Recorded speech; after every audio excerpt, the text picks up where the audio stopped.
Meus irmãos, graça e paz a todos, estamos aqui para mais uma super dica de leitura e como prometido, eu fiz o review da preciosa obra do James White sobre Maria, aonde ele faz uma excelente comparação, o que a Bíblia fala de Maria, o que o Novo Testamento, os Evangelhos mostram quem de fato é Maria e o que a Igreja Católica Apostólica Romana fez com ela.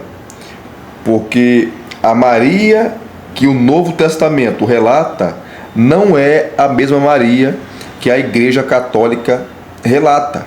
Porque a Maria da Igreja Católica, ela é uma deusa, aonde ela recebe adoração. Eles falam que não, mas recebem, porque o povo faz orações a Maria, faz petições a Maria, faz procissões a Maria. Maria, ela é corredentora, ela é mediadora, ela é advogada. Maria, ela foi assunta aos céus. E eu tenho aqui, inclusive eu fiz o review para vocês, o catecismo, sobre o catecismo da Igreja Católica. E o catecismo da Igreja Católica, esse livro, está lá toda a doutrina católica em que a Igreja Católica crê. Então, eu estou falando aqui baseado em fontes. Então, aonde está escrito que Maria é corredentora, mediadora, advogada? E pasmem, o Papa Pio XII, no ano 1950, recente, tá? Em 1950, ele proclamou que Maria foi assunta aos céus. Só você pesquisar aí, tá? A Assunção de Maria. Olha que loucura, Maria não morreu, ela foi assunta aos céus, assim como Jesus foi o seu filho. Então, na obra que eu mostrei lá sobre Maria, o James White, ele destroça, tá? E a Igreja Católica é herética, tá? Não é a verdadeira Igreja de Cristo, como eles propagam, porque não só em relação a Maria, mas o ensino doutrinário apostólico foi deturpado pela Igreja Católica. E essa obra aqui, Controvérsia Católica, é lançamento, né? O James White, que é um grande apologista batista, tá? O camarada é espetacular, um homem de Deus. Ele faz uma análise bíblica das doutrinas do catolicismo romano. O catolicismo romano, se você fazer uma análise bíblica, não passa. Você vai ver que é uma igreja herética, está muito longe dos ensinos de Cristo, tá? E lembrando aqui que a Igreja Católica Apostólica Romana, ela não tem a Bíblia como a base, ou melhor, a sola Escritura. Não é somente a Escritura, é a Escritura juntamente com a tradição da Igreja e o magistério da Igreja na pessoa do Papa. Então, a tradição da Igreja e o magistério da Igreja na pessoa do Papa estão em pé de igualdade com a Escritura. Por isso que nós vemos aí, no decorrer da história, as aberrações que a Igreja Católica fez, tá? Inserindo no seu bojo doutrinário vários conceitos heréticos, porque eles não têm a Bíblia como a palavra de Deus no sentido de ser completa. É a Bíblia e mais a tradição, é a Bíblia e o Papa, é a Bíblia e o magistério, tá? E aqui o James White, quem é ele? Vou mostrar aqui para vocês, que está a foto dele. Ele é doutor em teologia pelo Columbia Theological Seminary, é um respeitado teólogo batista e acadêmico, além de diretor do Alfa e Ômega, Ministério Alfa e Ômega, organização de apologética cristã, reformada, situada em Phoenix, Arizona, cidade onde mora com sua esposa, e é autor de muitos livros. Estes já foram publicados ou serão publicados pela Pronobis Editora. A Trindade Esquecida, que eu fiz o review aqui, excelente, uma obra maravilhosa, uma das melhores obras, né, que eu estou lendo sobre a Trindade. Show de bola. E aqui as outras obras, né? Que é a Maria, que eu fiz para vocês, o review. Foi o último review que eu fiz. E as outras obras aqui, ó, estão em inglês. E com certeza a Pronobis vai trazer aí para nós. Vai traduzi-las, né? Então, é um dos maiores apologistas do mundo. Tá? E ele conhece muito a teologia católica e a doutrina católica. Por isso que ele refuta aqui de maneira magistral. Tá? De maneira magistral. Aqui está o sumário. Você tem um prefácio, a edição em português. Quem faz o prefácio é o Alain René, é o reverendo Alain René, pastor presbiteriano. Tá?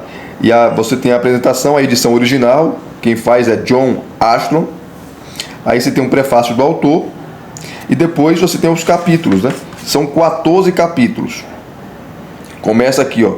Não acredito que ele fez isso. Capítulo 2. Atravessando a cortina de fumaça. Tá? Ele começa a trabalhar as doutrinas católicas desde os seus primórdios, né? E como essas doutrinas foi piorando. E várias coisas foi entrando. Tá? E hoje se tornou dogma. Como eu falei lá no início, a Igreja Católica Apostólica Romana, ela não concorda com esse lema protestante do sola escritura, somente a escritura. Eles acham isso uma aberração, né? Porque não é só a escritura, a tradição também traz revelação. O Papa, né, que é o representante máximo da Igreja Católica, o magistério da Igreja, né, também traz novas revelações. Então por isso que você vê essas aberrações, porque a Igreja Católica, em termos de revelação, ela está firmada em um triplé: a Bíblia, a tradição e o magistério da Igreja na pessoa do Papa. E nós, protestantes, não concordamos com isso. A nossa regra de fé e prática é a Bíblia, a palavra de Deus. Tá? A tradição só é válida se ela concordar com a Bíblia. Se não concordar com a Bíblia, deve ser rejeitada. Então aqui, ó, capítulo 3, a questão essencial, o Evangelho da Paz. Quem define o Evangelho? Capítulo 4. 5. Sola Escritura. Deus fala com clareza, né? Isso aqui eles rejeitam. As 1000 tradições, a gente fala das milhares de tradições católicas, heréticas, né? Sola Escritura versus sagrada tradição, né? Porque a tradição também, segundo o conceito católico, traz revelação. Então ele faz aqui né? Como se fosse uma luta, né? Somente Escritura versus sagrada tradição. Aí você tem aqui as reivindicações do papado, e o papado também não é bíblico. Justificado diante de Deus, a visão romanista. Qual é o conceito da justificação na visão da Igreja Católica? 10. Justificado diante de Deus pela graça mediante a fé somente. Você sabe que a Igreja Católica tem penitências, tem um purgatório, é uma série de coisas antibíblicas. Eu não sei como tem vários protestantes aí, pastores protestantes, crentes, voltando para o romanismo, gente. Isso mostra que nunca foram crentes. Nunca foram crentes. Porque eu jamais vou deixar a fé em Cristo para ir para a Igreja Católica.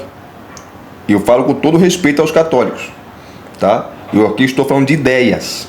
Não estou atacando aqui quem é católico. Enfim, não. Estou atacando as ideias, a teologia católica. Então, se você é católico e está assistindo esse vídeo, não se ofenda. Eu estou falando a verdade. Tá? E a missa? Aqui é uma pergunta, né? Ele vai trabalhar essa questão da missa. Tá? A sala de espera divina, capítulo 12, a sala de espera divina. Capítulo 13, quando sola escritura é rejeitado, que é o penúltimo capítulo. Quando é rejeitado, como foi rejeitado pela igreja, veio essa enxurrada de tradições antibíblicas, de conceitos antibíblicos, como você vê hoje, né? Então, isso também é um alerta. Isso também é um alerta para as igrejas protestantes, viu? Você está vendo várias aberrações aí, porque estão abandonando a palavra. quando abandonam a palavra, você tem essas loucuras, né? E o último capítulo, capítulo 14, sola gratia, somente a graça, que é um dos lemas, né, da Reforma Protestante. Somente a graça. Na introdução, gente, tá, ele faz uma crítica aqui, tá? Eu deixei marcado.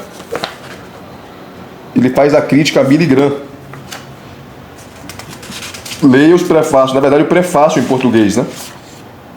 O prefácio em português. Deixa eu pegar aqui, ó.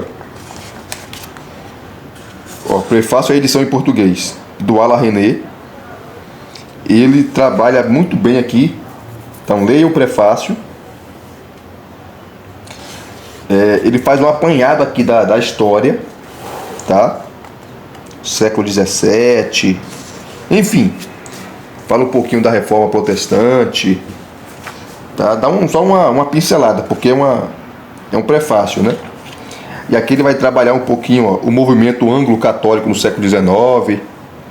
Lembrando que na Reforma Protestante, o catolicismo foi contra a Reforma, inclusive o Concílio de Trento foi o concílio contra a Reforma, aonde a igreja reafirmou seus dogmas heréticos, tá? E combateu também a Reforma Protestante, enviando missionários, e por aí vai, tá? É só você ver lá, estudar um pouquinho sobre o Concílio de Trento, tá? Que foi o concílio contra a Reforma Protestante.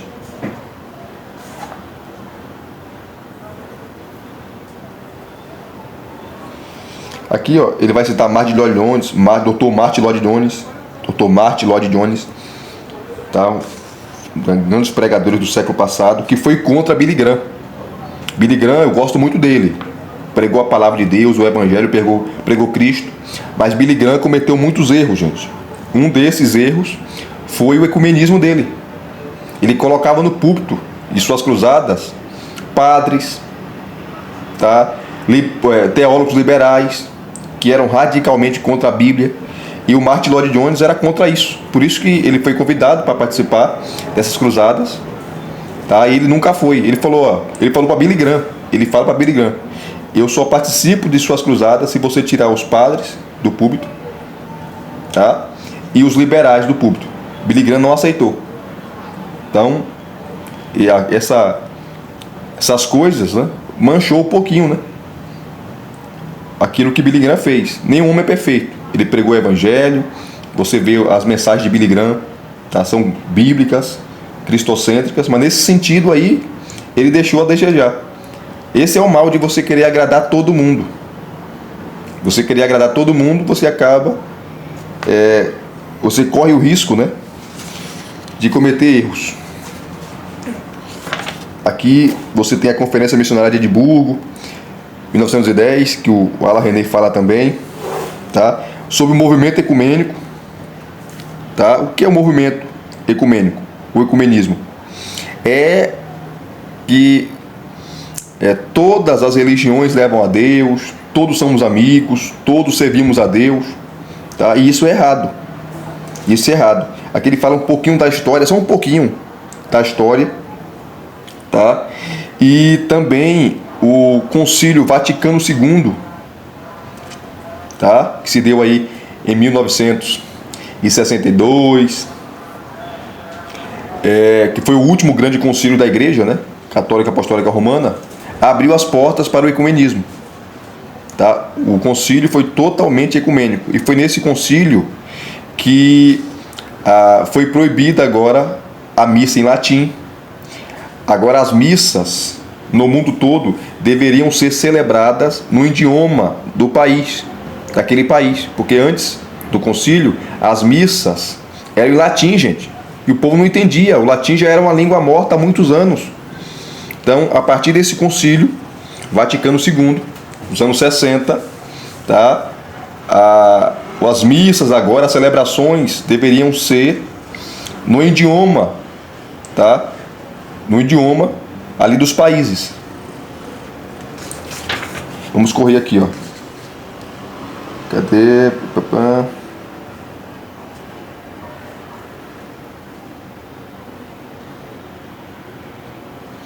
Olha aqui, ó.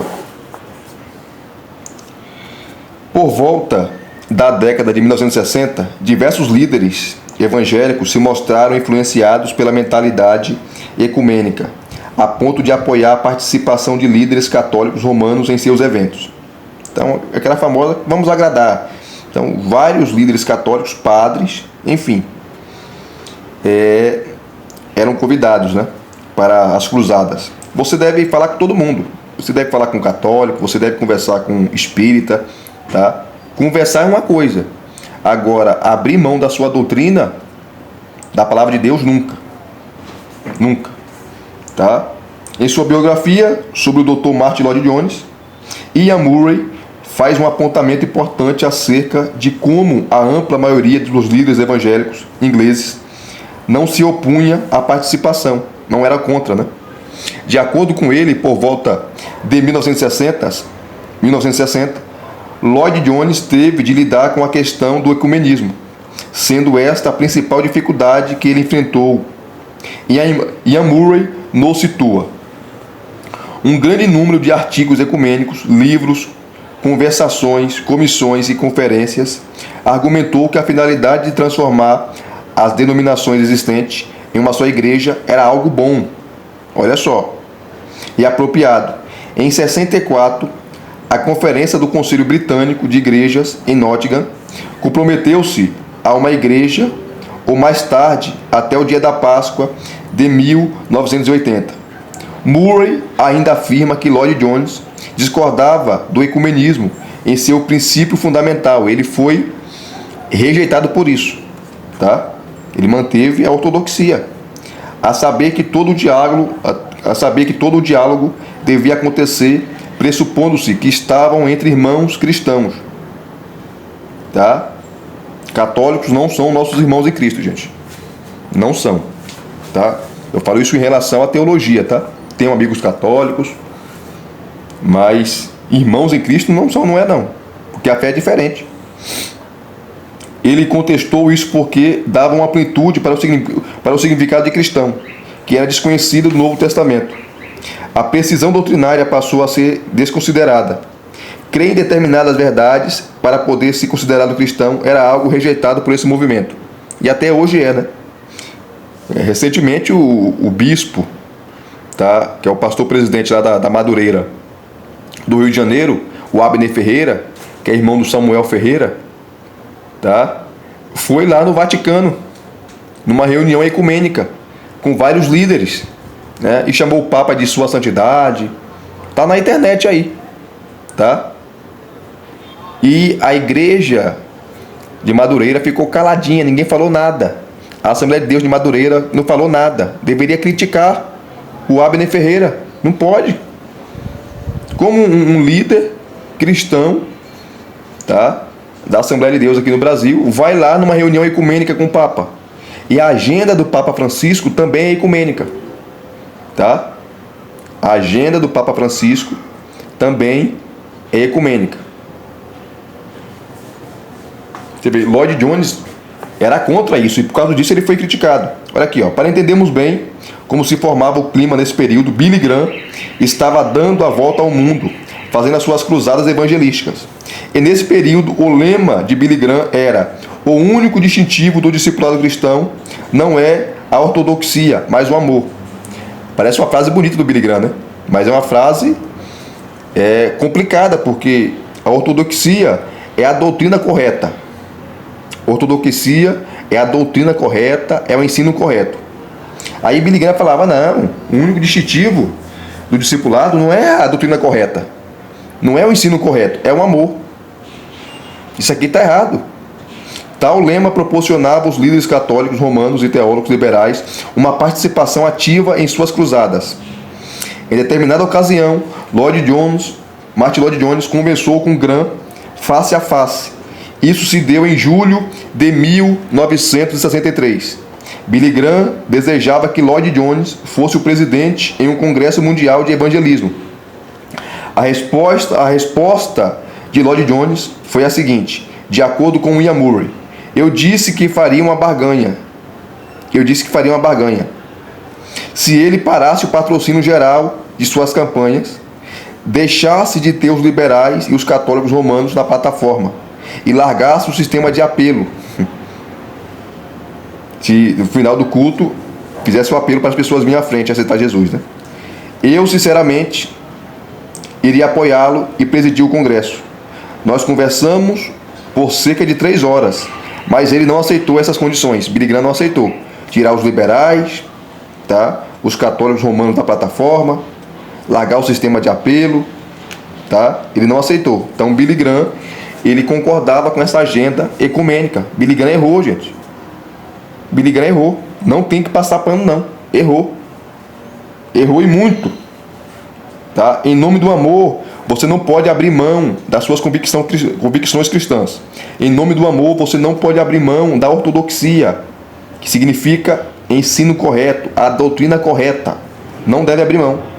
Algumas declarações de Billy Graham, ao longo dos anos, se mostraram bastante controvertidas.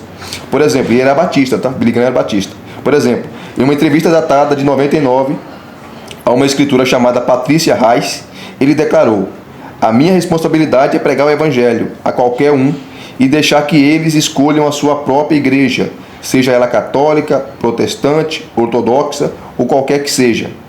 Em 97, ele foi entrevistado por Larry King, o maior entrevistador americano. King o questionou sobre o seu relacionamento com outras religiões, como o mormonismo e o catolicismo. King pergunta: o que você pensa a respeito de outras igrejas, como o mormonismo ou o catolicismo, outras religiões dentro do conceito cristão? Graham respondeu: eu penso que tenho uma maravilhosa comunhão com todas elas. Qual a resposta do camarada? Tá? Mormon é uma seita, irmão. Aí King continua: você fica confortável em Salt Lake City? Você fica confortável com o Vaticano? Graham responde: eu fico muito confortável com o Vaticano. Eu fui ver o Papa várias vezes. Na verdade, na noite do dia em que ele foi empossado, o Papa João Paulo II, né? Em que ele foi empossado, feito Papa, eu estava pregando em sua catedral, na Cracóvia. Eu era seu convidado, e quando ele estava aqui, em Colômbia, Carolina do Norte, Carolina do Sul, ele me convidou para falar com ele na plataforma.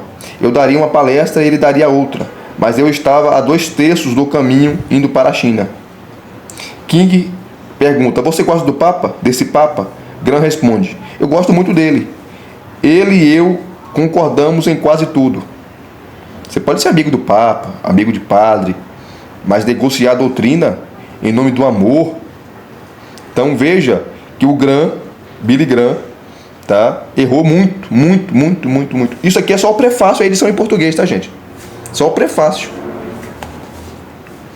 Tá? Em 1952, um repórter chamado William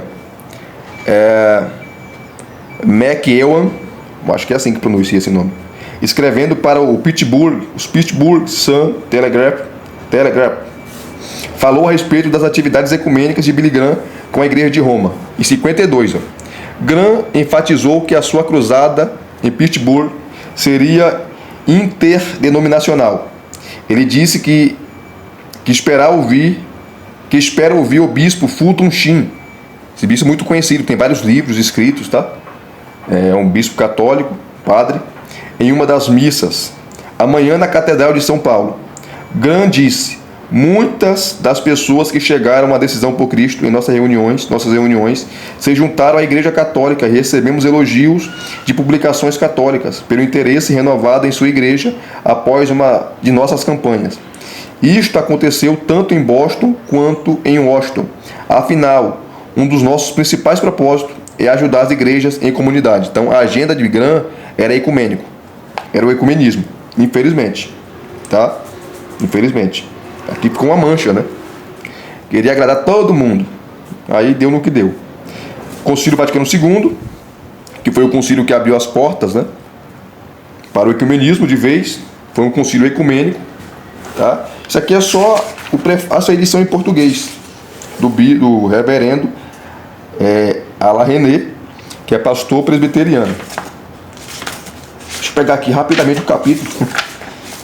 Você vê que a obra é excelente, os capítulos são maravilhosos, né? onde ele contrasta a doutrina católica com a Bíblia. E a doutrina católica não passa, né? Deixa eu pegar aqui, ó. Sola Escritura versus Sagrada Tradição, que é a página 113. 113. Qualquer coisa eu faço o segundo vídeo para vocês, tá? Se vocês pedirem. Aqui, o capítulo 7. Agora temos uma ideia do que é sola Escritura, que ele falou no capítulo anterior, né? E qual é a posição católica romana sobre a Sagrada Tradição. Como resolvemos a questão. Neste capítulo, ele vai examinar, tá? Examinaremos alguns dos argumentos mais populares utilizados por Roma para defender sua própria posição e negar o sola Escritura. Uma observação para este capítulo, ele começa. Aqui ele cita Scott Hahn, que é um católico e é um dos grandes defensores, né, do catolicismo. Ele escreve, é um teólogo, né? Escreve, tem comentários bíblicos, enfim, tá? É muito conhecido esse camarada. Inclusive tem livros dele, comentários deles no livro da Bíblia, né? Em português, Scott Hahn. Tá? E ele era cristão, tá?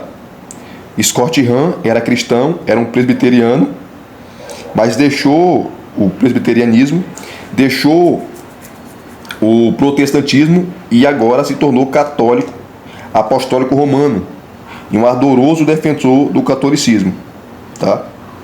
Infelizmente. E defende tudo que Roma, que a Igreja Católica defende, né? Ele fala aqui um pouquinho do Scott Hahn.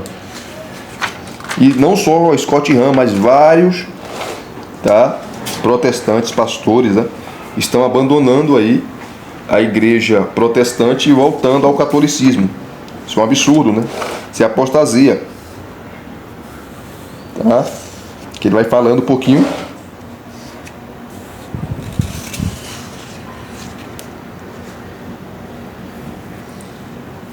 Aqui ele fala sobre, como eu falei, sobre Scott Hahn.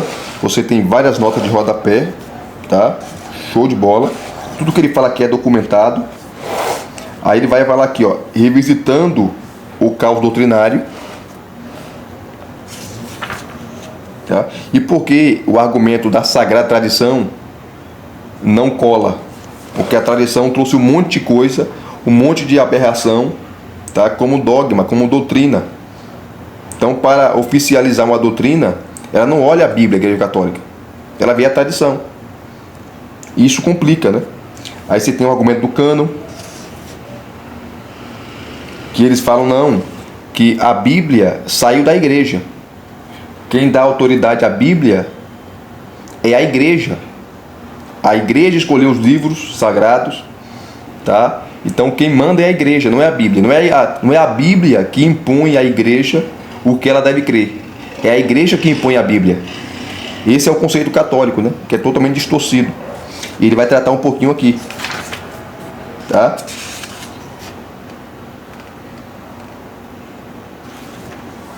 Ó, o argumento bíblico. Então ele traz aí a questão da tradição católica, né? Que eles chamam de sagrada tradição, com o argumento bíblico, né? Com somente escritura, o sola escritura. Então ele faz uma defesa maravilhosa aqui, tá? Defendendo que somente a escritura deve reger a igreja, não a sagrada tradição. E a tradição só é importante quando ela concorda com a Bíblia. Aqui no capítulo 8 ele vai falar do papado, tá? Que é outro dogma católico, uma invenção católica. Todos nós sabemos que para eles Pedro foi o primeiro papa. Isso não é verdade, tá? Biblicamente falando. Enfim, a briga é boa, né? E a igreja não vai mudar, gente. A igreja católica não vai mudar. Já está aí mais de 1700 anos, tá? E ela não vai mudar. Tá só piorando, né? A cada dia. Perdendo muitos membros também. Muitos membros da igreja católica. A gente vai falar sobre o papado um pouquinho. Tá? A posição católica sobre o papado. Aí você tem a famosa interpretação do capítulo 16, né? Ali de Mateus, versos 18 e 19, sobre a pedra, né? Que para eles a pedra na qual a igreja foi edificada é Pedro. Então é um livraço. É um livraço.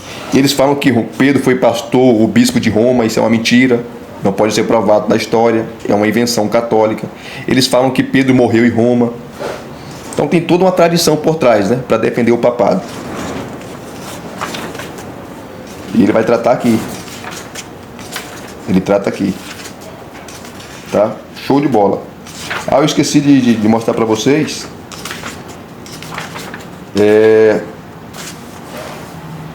Mas de eu mostrar, tá aqui, ó, sobre a justificação pela fé. Qual é a visão da justificação pela fé que a Igreja Católica tem, segundo a visão deles, né? Essa obra tem, gente, no total, ó, 266 páginas. Uma obra preciosa para você argumentar com católicos, tá? Católicos que conhecem o catolicismo, né? Então você argumentar, para você refutar, é show de bola. Se vocês gostaram de mais uma super dica de leitura, deixa aqui os seus comentários, deixa aqui o seu like, se inscreva no canal se você não é inscrito e acione o sininho para receberem todas as notificações. Graça e paz mais uma vez, muito obrigado a todos, até as próximas indicações.